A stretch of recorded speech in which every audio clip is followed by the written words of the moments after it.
What do you think the first humans ate? Meat? Hunting? Mammoths? The answer's right, but that's only a small part of the story. The reality is much stranger than you think. Let's start from the beginning. More than 2 million years ago, our earliest ancestors had no complex tools on Earth. No agriculture, no animal husbandry, no market, no kitchen. Just one simple question every morning. What will we find today? And the answer to that question was different every day. The first and most important food source was neither meat nor fish. It was underground tubers, roots, bulbs, and tubers hidden beneath the soil. By analyzing the fossilized teeth of early humans, archaeologists found that a large part of their diet was carbohydrates, not protein. This means early humans spent most of their time not hunting, but digging the ground. After tubers came fruits and berries. Anything colorful and sweet was probably edible. Not always, though. Some were poisonous, and this had to be learned through experience. This knowledge was passed from generation to generation. The first cookbook in human history existed only in people's memory. One of the most important food sources we rarely think about was insects. Grasshoppers, worms, larvae, ants.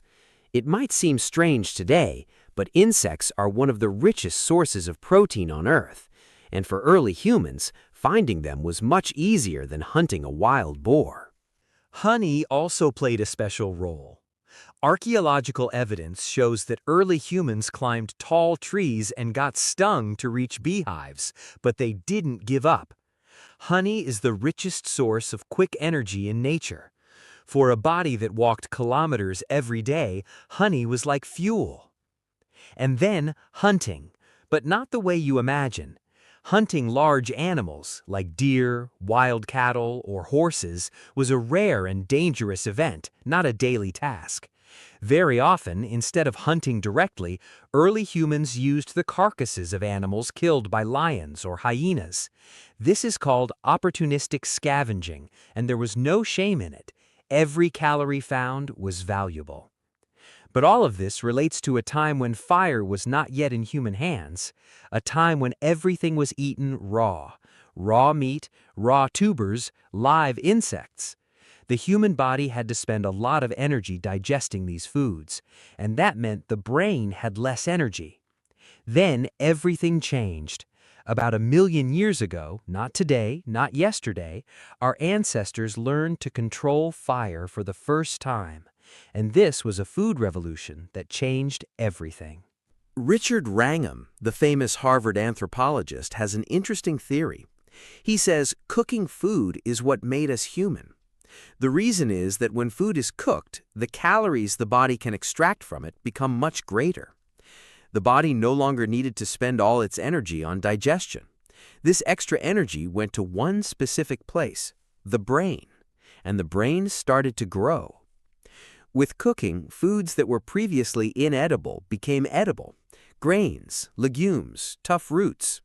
Entirely new food sources became available.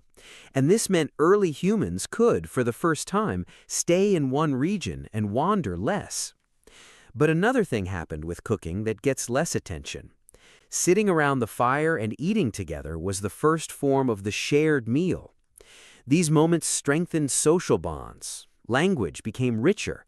Culture took shape. Everyone from one fire, one meal. One question remains that you might not expect. Did early humans sometimes eat each other too? The honest answer is yes, there is evidence. Bones have been found with cut marks similar to those found on animal bones, but scientists aren't sure whether this was for nutrition or for a specific ritual. This is one of the mysteries that hasn't been fully solved yet. So, what did the first humans eat?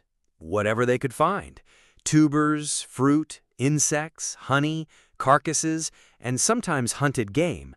And after the discovery of fire, all of it cooked. Their diet was neither fixed nor simple.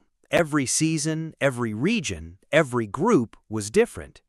Flexibility in eating was one of the main reasons for our survival. The same flexibility that allowed us to spread from Africa across the entire world. The same flexibility that let us find something to eat in every environment, every climate, every condition. And maybe that same flexibility is still in us. When you try a new food and say, not bad. This is millions of years old. What do you think? If you had to find food from nature right now like the first humans, where would you start? Tell us in the comments.